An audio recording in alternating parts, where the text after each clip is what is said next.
এপিসোডের প্রথমে আমরা জিওয়ানকে দেখতে পাই। ও তো টিভি দেখছিল, আর তার মধ্যে ও তো পেঙ্গুইন দেখতে পায় যে ঠান্ডার মধ্যে ওরা কিভাবে একসাথে থাকতো। তখন ওর তো মনে পড়ে যে ওদেরও এখন একসাথে থাকতে হবে, যাতে করে ইনহার একটু ঠান্ডা কম লাগে। আর তার জন্যই ও তো পিছন থেকে হাঁক করেছিল, যাতে করে ওর ঠান্ডা একটু কম লাগে। এরপর দেখা যায় ওর গ্যাংয়ের সবাই তো ওখানে চলে আসে, আর সবাই মিলে দরজাটা ভেঙে ফেলে। আর তখন জিওয়ান তো ইনহাকে কোলে তুলে বাইরে বের হয়ে আসে। ওর অবস্থাও অনেক বেশি খারাপ ছিল। ওরা দুজনেই ঠান্ডাতে একেবারে নড়াচড়া করতে পারছিল না। এরপর দেখা যায় ইনহাকে তো হাসপাতালে ভর্তি করা হয়। ওর অবস্থা অনেক খারাপ হয়ে যায়। ইনহার তো চোখ খুলে, আর জীবন ওর পাশেই ছিল। তারপরে ওর কাছে তো জিজ্ঞেস করে যে তুমি কি আমায় চিনতে পারছো নাকি। তখন ইনহার তো মনে হয় জিওনু ওকে কিভাবে হাক করেছিল, আর বলেছিল যে পেঙ্গুইনদের বাচ্চারাও এভাবেই থাকে। এরপর দেখা যায় ইনহা তো বলে তোমাকে আমি চিনতে পারছি, তুমি ফ্রিজিং রুমের মধ্যে কি বলেছিলে, আমি কি তোমার বাচ্চা নাকি যে তুমি আমাকে এভাবে কেয়ার করো। এই কথা শুনে ও তো আর কোনো কথা বলে না। আর ওর গ্যাংয়ের লোকজনগুলো বাইরে থেকে এগুলো দেখছিল, আর তখনই সবগুলো একেবারে পড়ে যায়।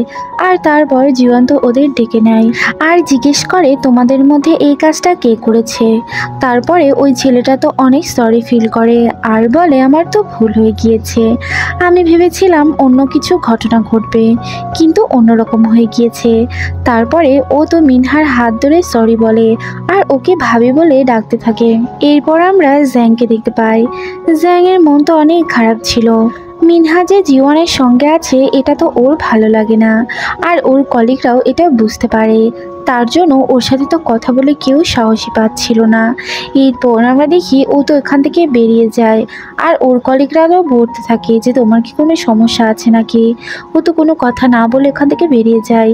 এরপর আমরা লিন আর মনকে দেখতে পাই। কোইন্সিডেন্টলি ওদের তো আবার দেখা হয়, আর ওরা দুজন লিফটের মধ্যেই থাকে। তখন মনের তো ওই কথাগুলো মনে হয় যে ওরা কিভাবে কাছে এসেছিল। তারপর লিন তো বলে তুমি কিছু মনে করো না, এটা একটা অ্যাক্সিডেন্ট। তখন মন তো ওখান থেকে চলে যায়। তখন গ্যাংয়ের ছেলেগুলো বলে তুমি এখানে কি করছো। তখন মন তো বলে জিওয়ান আমাকে এগুলো আনতে বলেছে। ওইখানে লিন চলে আসায় ও তো অনেক লজ্জা পেয়ে যায়, আর তারপরে ও তো রুমের মধ্যে চলে যায়। এরপর আমরা দেখি জিওয়ান তো মিনহার খেয়াল রাখতে বলে, আর বলে নিজের যত্ন রেখো, আমি একটু পরে আবার চলে আসছি। এটা বলে ও তো বেরিয়ে যায়, আর ওর সাথে লিনরাও বের হয়ে যায়।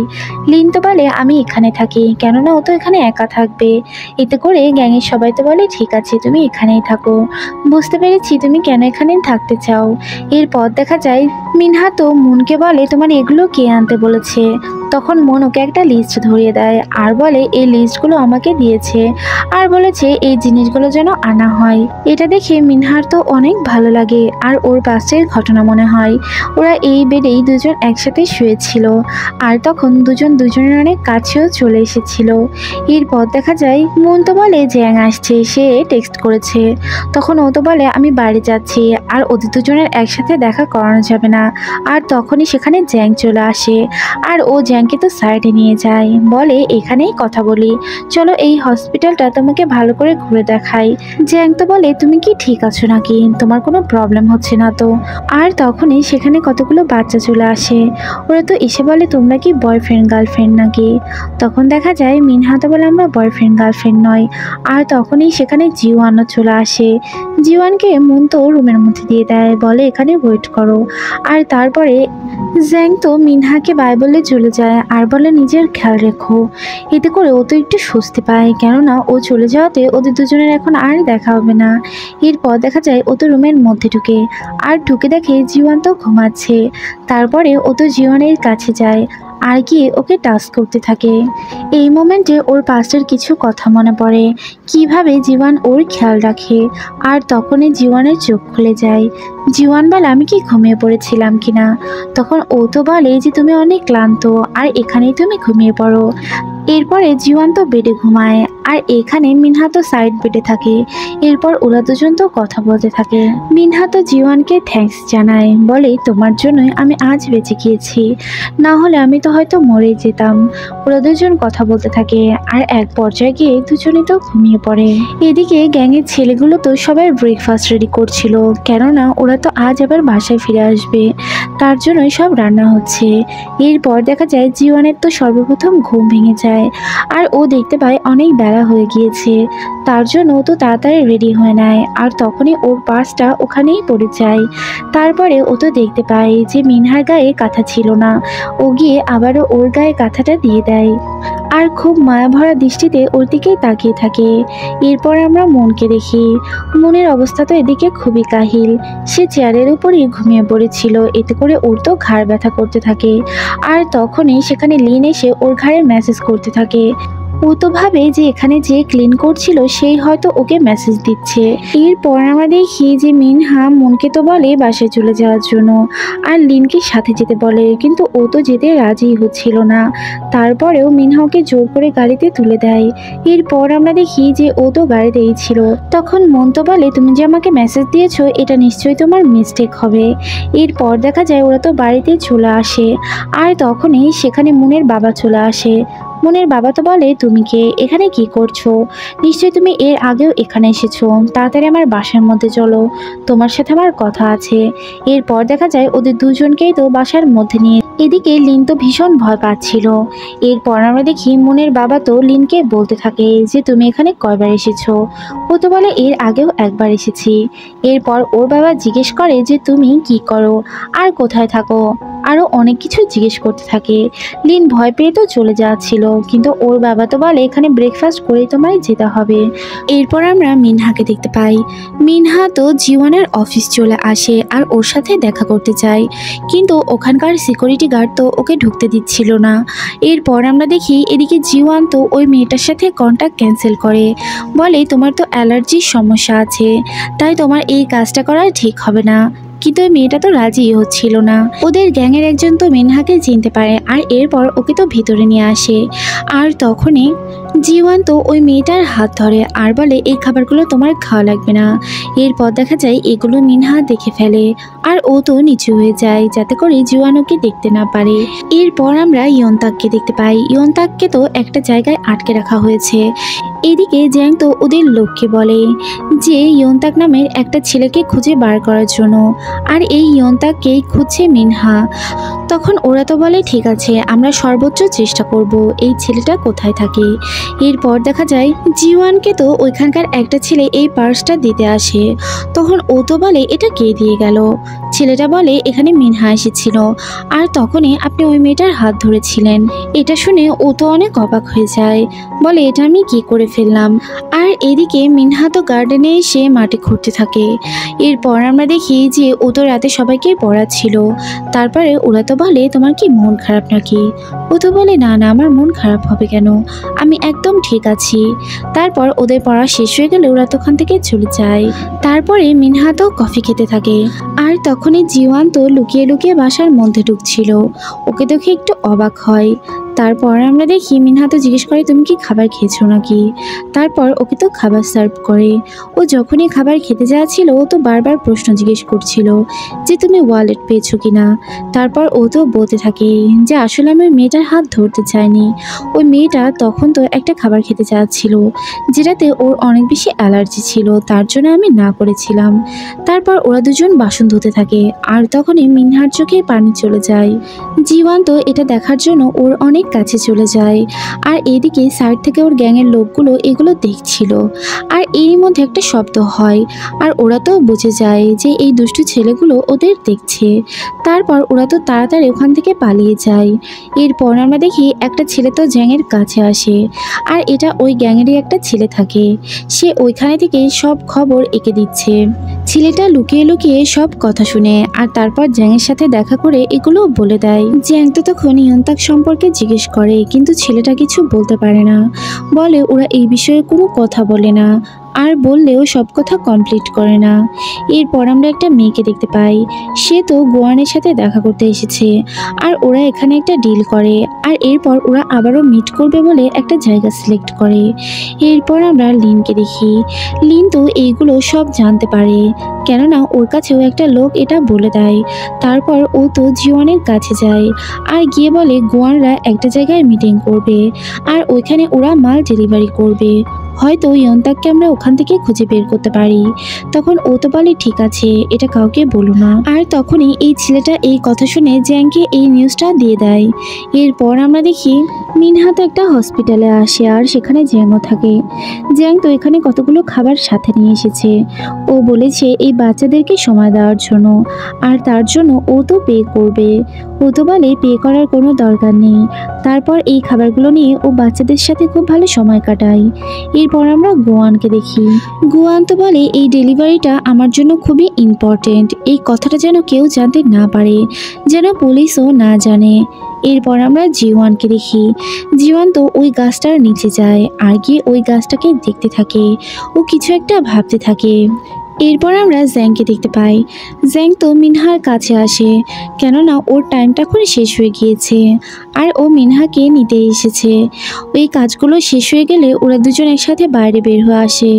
মিনহার মনটা অনেক খারাপ থাকে, বলে আমি অনেকদিন পর এই বাচ্চাদের সাথে সময় কাটালাম, আর তখনই ওর চোখে পানি চলে আসে। এরপর দেখা যায় ও তো ব্যাগটা দিয়ে দিতে চাইলে জ্যাং বলে এটা তোমার কাছেই রাখো। এরপর দেখা যায় ও তো ওর অফিস রুমে আসে আর এসে ওখানে কতগুলো নাম দেখতে পায়, যেখানে ও জিওনহো সম্পর্কে জানতে চেয়েছিল। এরপর আমরা দেখি ও তো সবকিছু দেখতে থাকে আর এদিকে মিনহা তো বাড়ির দিকে হাঁটতে থাকে আর ওর সেই ছোটবেলার কথাগুলো মনে পড়ে, যে ছেলেটার সাথে ও কিভাবে এখানে এটা রেখেছিল আর ওরা একসাথে কত ভালো সময় কাটাতো। এরপর আমরা আবারও জ্যাংকে দেখতে পাই, জ্যাংয়ের তো একটু সন্দেহ হয় যে এই ছেলেটার বাড়িতে এখন জিওয়ান কি করছে। আর এরপর ও তো সবকিছু ভালো মতো দেখতে থাকে।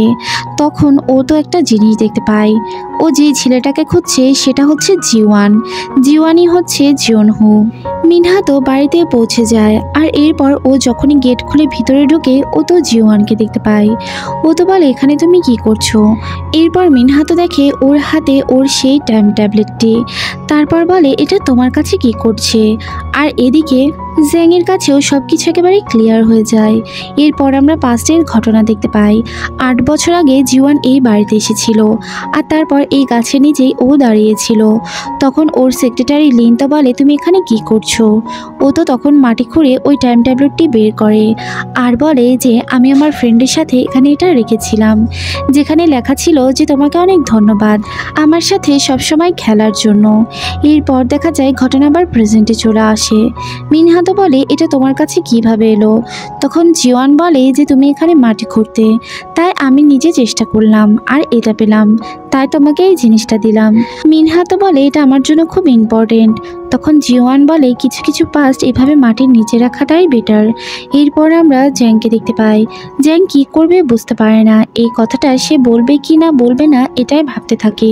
ওর কলিগরা তো বলে এই কথাটা তোমার বলে দেওয়া উচিত, মেয়েটা তো অনেকদিন ধরেই এই ছেলেটাকে খুঁজছে। এরপর আমরা জিওয়ানকে দেখি রুমের মধ্যে চুপচাপ বসে আছে আর মিনহাও এটা খুলে দেখতে থাকে আর ওর পাস্টের কথাগুলো মনে হতে থাকে। এরপর আমরা জিওয়ানকে দেখি, জিওয়ানকে তো একবার মিনহা জিজ্ঞেস করেছিল।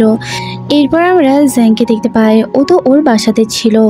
তখন মিনহাওকে ফোন করে আর ফোন করে বলতে থাকে তুমি কি ফিরে আছো নাকি, আমার কাছে একটা জিনিস আছে যেটা আমি তোমার সাথে শেয়ার করতে চাই। এরপর আমরা দেখি জিওয়ান তো এটা শুনতে পায় আর তারপর লিন তো ওর কাছে যায়, ওকে তো সারাদিনের রিপোর্ট জানায়। তারপর দেখা যায় যে জিওয়ান তো ওকে জিজ্ঞেস করে যে এই প্রসিকিউটর জ্যাং কি 10 বছর আগে আমাকে একটা হাসপাতালে দেখেছে কিনা, না হলে ও আমাকে কেন এরকম সন্দেহ করে, ছেলেটা সবসময় আমাকে ক্রিমিনাল ভাবে। এরপর আমরা 10 বছর আগের ঘটনা দেখতে পাই, লিন আর জিওয়ান তো একটা জায়গায় যাচ্ছিল আর আজকে লিনের এক্সাম ছিল, তার জন্য এখানে একাই তো জিওয়ান যেতে চায়। লিন তো ওর সঙ্গে যেতে চায়, কিন্তু জিওয়ান তো ওকে নিষেধ করে দেয়, বলে তুমি এক্সাম দিয়ে এসো।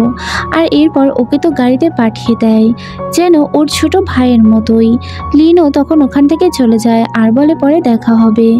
এরপর আমরা দেখি জিওয়ান তো ভিতরে আসে আর দেখতে পাই ওখানে অনেক লোকজনই আছে, তারপরে যেখানে ওর অনুষ্ঠান ছিল ও তো ওই জায়গাতে যায় আর গিয়ে দেখতে পায় ওইখানে কোনো লোকজনই নেই, সেখানে শুধু জিওয়ান একা গান গাচ্ছে। আর ওর এই বেসুরা গানে বলে যে তুমি এখানে কি করছো, এটা তো আমার ইভেন্ট। তখন ও তো বলে তোমাকে আজ তো আমি শেষ করে ফেলবো।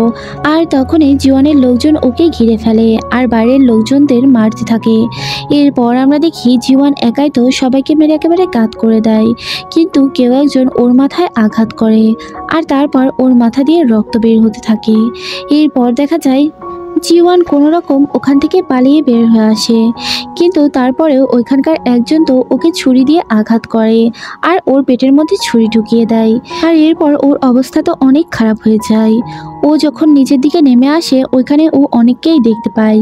এর মধ্যে একজন বয়স্ক ওল্ড লেডি থাকে যে নিচে পড়েছিল আর তার কাছেই জ্যাং গিয়েছিল আর একটা মেয়েও গিয়েছিল।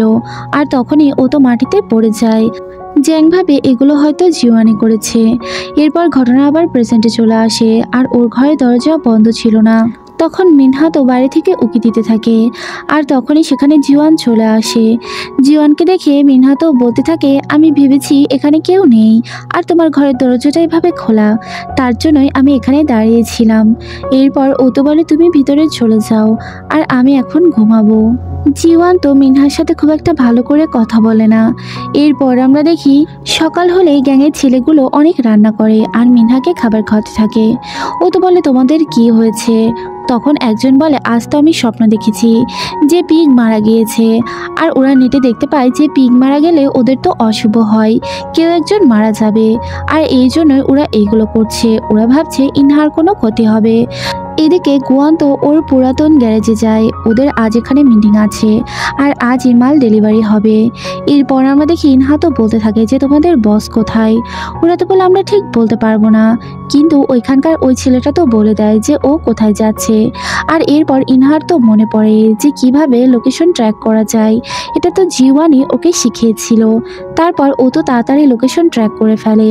আর এদিকে এই প্রসিকিউটররাও ওই দিকেই যাচ্ছিল, কেননা ওদেরকেও খবর দেওয়া হয়। জিওয়ান তো একা একা গাড়ি চালাচ্ছিল আর তখনই লিন দেখে পিছনে আছে। তারপর গাড়ি থামিয়ে লিন তো বলে যে তুমি আমাকে রেখে কোথায় যাচ্ছ? তুমি কি 10 বছর আগের কথা ভুলে গিয়েছো কিনা? তুমি একা একা ওইখানে না গেলে তোমার কিছুই হতো না। ওই দিন যদি আমি তোমার সাথে থাকতাম তাহলে তোমার কিছু হতো না, তাই তুমি যেখানে যাবে আমি তোমার সঙ্গেই যাব। লিনের এই কথা শুনে জিওয়ান তো ওর কথা ফেলতে পারে না। এদিকে গুয়ান তো ওর মাল ডেলিভারি করে দেয় আর এখানে এই মেয়েটাও থাকে। ওরা এইসব নিয়ে তাড়াতাড়ি ওখান থেকে চলে যায়। আর এরপর আমরা দেখি গুয়ান তো ওই গ্যারেজের কাছে আসে আর এরপর গ্যারেজ খুলে গুয়ান তো গ্যারেজের মধ্যে যায়। আর ওইখানে তো আমরা ইয়নতাককে দেখতে পাই। ওরা তো ইয়নতাককে এখানে বেঁধে রেখেছিল আর এরপর বলছিল তোমার সময় তো শেষ হয়ে গিয়েছে, আমার কাজ হয়ে গিয়েছে, আর তাই তোমার এখন আর প্রয়োজনও নেই। তখন গুয়ান তো বলে এখানে প্রচুর গরম লাগছে, তাই ও তো জানালা খুলতে যায়। আর তখনই ওকে তো জিওয়ান বাড়ি থেকে টেনে বের করে নেয়। ওরা যখনই অনেক বেশি ব্যস্ত হয়ে যায় লিন তো ওখান থেকে ইয়নতাককে নিয়ে চলে আসে আর এরপর ওদের বসকে ধরে রাখে, বলে এখানে আসলে তোমাদের বসকে মেরে ফেলবো। তখন ইয়নতাককে নিয়ে লিন তো চলে যায় আর জিওয়ান সেখানে একাই থাকে। আর এরপর একটা ছেলে ওর উপর গাড়ি চাপিয়ে দেয় আর এতে করে ও নিচে পড়ে যায়। এদিকে এই মেয়েটা তো এই প্রোডাক্টগুলো নিয়ে তাড়াতাড়ি চলে যাচ্ছিল আর পিছনে ওরা দেখতে পায় অনেকগুলো পুলিশের গাড়ি আর ওদেরকে ধাওয়া করছে। এরপর আমরা দেখি গ্যারেজের কাছে তো জ্যাংও চলে আসে। মিনহা তো লোকেশন ট্র্যাক করতে করতে এই গ্যারেজটার কাছে চলে আসে আর ওরা তো বলে এইখানেই লোকেশন ট্র্যাক করছে আর ও এখানেতেই আছে। এরপর আমরা দেখি জিওয়ানকে তো ওরা ধরে রাখে আর ওকে প্রচুর মারতে থাকে। এরপর দেখা যায় জ্যাং তো ওই জায়গা থেকে নেমে যায়। তখন ওর কলিগ বলে তুমি একা যেও না, কিন্তু ও তো বলে আমায় যেতেই হবে। তারপর লোকটাও ওর সঙ্গে নামে। গুয়ান তো জিওয়ানকে প্রচুর মারতে থাকে আর ওর অবস্থা অনেক খারাপ হয়ে যায়। এদিকে জ্যাং আর ওর কলিগ তো লুকিয়ে লুকিয়ে ওই গ্যারেজটার কাছে যায় আর গিয়ে দেখতে পায় ওইখানে তো জিওয়ানকে ওরা আটকে রেখেছে আর ওকে প্রচুর মারছে। ওর অবস্থা তো অনেক খারাপ। ওরা তো জিওয়ানকে মেরে ফেলতে চাচ্ছিল আর গুয়ান ব্যাগ নিয়ে ওখান থেকে তাড়াতাড়ি পালিয়ে যাচ্ছিল। আর তখনই সেখানে জ্যাং চলে আসে আর ওখানে অনেক পুলিশও থাকে। ওরা সবাই তো ওখান থেকে ওদের ধরে নেয় আর মিনহা দূর থেকে এগুলো দেখতে পাচ্ছিল। এরপর দেখা যায় ওরা তো জিওয়ানকেও গ্রেপ্তার করে আর ওকে গাড়িতে তুলে নিয়ে যায়। জ্যাং তো এখানেও জিওয়ানকে ভুল বুঝে। এরপর দেখা যায় পুলিশ স্টেশনে সবাইকেই তো নিয়ে আসা হয়। এরপর আমরা গুয়ানকে দেখতে পাই, ও তো এখান থেকে ব্যাগটা নিয়ে পালিয়ে গিয়েছিল। এরপর আমরা মিনহাকে দেখি, মিনহার তো মন অনেক খারাপ থাকে, ও বাইরে বসে থাকে। জিওয়ানকে তো পুলিশ স্টেশনের মধ্যে নিয়ে যাওয়া হয়, ওকে জেরা করা হবে। এদিকে মিনহা তো জ্যাংকে ফোন করে আর বলে দেখা করার জন্য। তখন ও তো বলে আমি অনেক ব্যস্ত আছি, আজ দেখা করতে পারবো না। তখন মিনহা বলে ঠিক আছে। মিনহা আসলে চাচ্ছিল জিওয়ানকে বাঁচাতে। এদিকে জিওয়ানকে তো একটা রুমের মধ্যে রাখা হয় আর সেখানে তো জ্যাং যায়। জ্যাং তো ডাইরেক্ট ওকে জিওনহু বলে ডাকে। এরপর আমরা মিনহাকে দেখি, মিনহা তো কান্না করতে থাকে আর ও তো মুনকে ফোন করে আর বলে যে জিওয়ানকে ধরে নিয়ে গিয়েছে। এরপর দেখা যায় যে জ্যাং জিওয়ানকে জিজ্ঞেস করে ইয়নতাককে কি তুমি বাঁচাতে গিয়েছিলে কিনা। ও তো বলে আমি ওকে বাঁচাতে গিয়েছিলাম। এরপর জ্যাং তো ওকে পার্সোনাল কোশ্চেন করতে থাকে যে মিনহা এখনো জানে না যে তুমি জিওনহু। তখন তো এই প্রশ্নের কোনো অ্যান্সারই ও করে না। তারপরে তো জিওয়ান বলতে থাকে যে তোমার প্রশ্ন করা শেষ হয়েছে কিনা। তখন ও তো বলে যে আমি কি এই কথাটা ওকে বলবো কিনা। জিওয়ান কোনো প্রশ্নের উত্তর না দেওয়ায় জ্যাং তো ওখান থেকে বের হয়ে আসে। এরপর আমরা দেখি যে ওখানে তো ইয়নতাককে নিয়ে আসা হয়। ইয়নতাক তো সব সত্য বলে দেয়। এরপর জিওয়ান তো বাইরে বেরিয়ে আসে আর ওকে দেখে ওর গ্যাংয়ের লোক তো ওর কাছে যায় আর সেখানে তো মিনহাও ছিল। মিনহা তো ওর সাথে কথা বলতে চায়, কিন্তু জিওয়ান তো ওকে ইগনোর করে ওখান থেকে চলে যায়, ওর সাথে কোনো কথাই বলে না। এতে করে মিনহার অনেক খারাপ লাগে। এরপর দেখা যায় সবাই বাসায় এসে এই বিষয়ে কথা বলতে থাকে, কিন্তু এখানে মিনহা তো বাইরে ওয়েট করতে থাকে যে যখনই এখানে জিওয়ান আসবে ও তো জিওয়ানের সাথে কথা বলবে। জিওয়ান তো গাড়ির মধ্যে ছিল আর ওর পাস্টের কথাগুলো মনে পড়ছিল যে ছোটবেলায় ওরা দুজন কিভাবে খেলা করত। এরপর দেখা যায় এগুলো ভাবতে ভাবতে ও তো বাড়ির কাছে চলে আসে আর মিনহাও এখানেই বসেই ছিল। এরপর দেখা যায় গাড়ি থেকে নামলে লিন তো জিওয়ানকে উপরে দিতে চাইলে ও বলে আমি একাই চলে যেতে পারবো। তারপরে ও যখন উপরের দিকে যাচ্ছিল মিনহা তো নেমে আসে আর বলে তোমার কোথায় কোথায় চোট লেগেছে। আর ও যখনই গায়ে হাত দিতে যায় তখনই তো ওর হাতটা সরিয়ে দেয় জিওয়ান। আর তারপরে ওকে একটা কথা বলে তুমি হাসপাতালে আমাকে জিজ্ঞেস করেছিলে যে তুমি আমার কে হও, তুমি আমার কেউই হও না, বাকি সদস্যের মতোই তুমি এই বাড়িতে থাকবে। জিওয়ান রুমে ঢুকে ওদের বলে যে মিনহাকে কেন ওই জায়গায় নিয়ে যাওয়া হয়েছিল, কিন্তু মিনহা তো কোনো কথা না শুনেই ওখান থেকে চলে যায়। এরপর আমরা জ্যাংকে দেখতে পাই, ও তো ওয়াক করছিল, তারপর ও একটা জায়গায় থেমে যায় আর জিওয়ানের বলা কথাগুলো ওর মনে হতে থাকে যে জিওয়ান সবকিছু কিভাবে অস্বীকার করলো। এরপর দেখা যায় জিওয়ান তো ওর রুমের কাছে আসে আর তখনই সেখানে মিনহা ওকে কতগুলো মেডিসিন দেয় আর বলে তোমার জায়গা অন্য কেউ হলে আমি ঠিক এমনটাই করতাম। তারপরে ও তো রুমের মধ্যে চলে যায় আর দরজার কাছেই দাঁড়িয়ে থাকে আর জিওয়ানও এখানে দরজার কাছেই মাথা দিয়ে দাঁড়িয়ে থাকে। মনে হচ্ছিল জিওয়ান যেন খুবই নিরুপায়। এরপর আমরা দেখি সকাল হলে ওরা সবাই ব্রেকফাস্ট করতে বসে, কিন্তু কেউই তো প্রে করছিল না। তখন ওদের মধ্যে একজন তো বলে আমরা তো কেউ কারো সিক্রেট বলবো না, তাই যার যার মতো সেই নাস্তা করো। আর তারপরে যখনই জিওয়ান কোনো খাবার নিতে যায় তখনই ওর সামনে থেকে সবাই খাবার নিয়ে নেয়। জিওয়ানকে সবাই তো ইগনোর করতে থাকে। এরপর আমরা দেখি যে জ্যাং তো বুঝতে পারছিল না যে ও কি করবে, মিনহার এই সিক্রেটটা মিনহাকে বলবে কিনা। মিনহা তো ভাবে যে জ্যাংই হয়তো ওর জিওনহুরও তো স্বপ্ন ছিল বড় হয়ে সে প্রসিকিউটর হবে, জ্যাংকে ও জিওনহু ভাবে। এরপর আমরা দেখি যে ইয়নতাক তো হাসপাতালে ছিল, তখন ওর কাছে তো জিওয়ান আসে আর সাথে করে ওর বোনকেও নিয়ে আসে। ওর বোনকে দেখে ও তো অনেক বেশি খুশি হয় আর বোনকে হাগ করে। এরপর আমরা মিনহাকে দেখি, মিনহা তো জ্যাংয়ের সাথে দেখা করার জন্য একটা রেস্টুরেন্টে এসেছে আর সেখানে জ্যাংও চলে আসে। তারপরে ও তো ওর ওই বক্সটা দেখায়, বলে ছোটবেলায় এই জিনিসটাই আমি আমার বন্ধুর সাথে মাটির মধ্যে রেখেছিলাম আর এটাই আমি আমার হাতে পেয়ে গিয়েছি। তখন দেখা যায় জ্যাং তো বলে আমি তোমায় একটা কথা বলতে চাই, তুমি যাকে খুঁজছো আমি তো তাকে খুঁজে পেয়ে গিয়েছি। এরপর আমরা জিওয়ানকে দেখতে পাই, জিওয়ান তো বাইরে ছিল আর ভাবছিল কখন মিনহা আসবে আর এই জন্য ও বাইরেই দাঁড়িয়েছিল আর ওই গাছটাকে ও দাঁড়িয়ে দাঁড়িয়ে দেখছিল। আর তখনই সেখানে তো মিনহা চলে আসে। মিনহা ঢুকলে ও তো বলে, এই বক্সটা নিয়ে তুমি সবসময় ঘুরো কেন, আর কোথায় গিয়েছিলে? তখন মিনহা বলে, তুমি কে? তোমাকে কেন আমি এই কথাগুলো বলতে চাবো? আর আমি যাকে খুঁজছিলাম তাকে আমি খুঁজে পেয়ে গিয়েছি। তাই আমি তোমাকে একটা প্রমিস করতে চাই, আজকের পর থেকে আমরা আর দেখা করব না। আর তখন এই মোমেন্টেই এই এপিসোডটি শেষ হয়ে যায়। এপিসোডটি ভালো লাগলে চ্যানেলটিকে সাবস্ক্রাইব করুন, লাইক করুন, কমেন্টস করুন, আর পরবর্তী এপিসোড দেখার জন্য চ্যানেলটির সাথেই থাকুন। Thanks for watching. আল্লাহ হাফেজ।